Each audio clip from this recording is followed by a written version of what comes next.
time. The news started to come out about an hour later.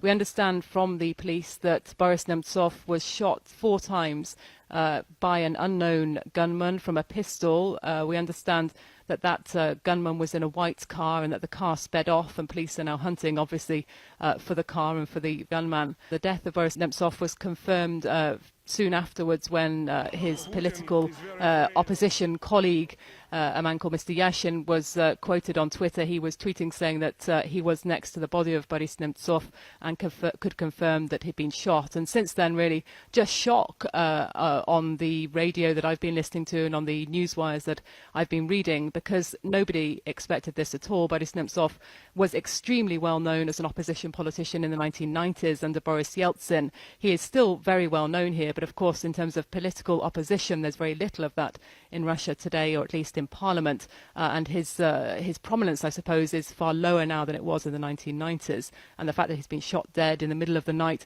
right in the centre of Moscow, just a few short steps from the Kremlin, I think has really shocked people here.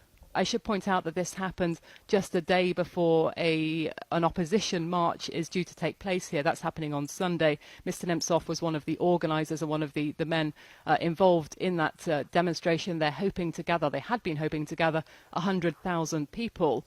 I expect now that crowd will be pretty big, certainly a lot bigger than it would have been.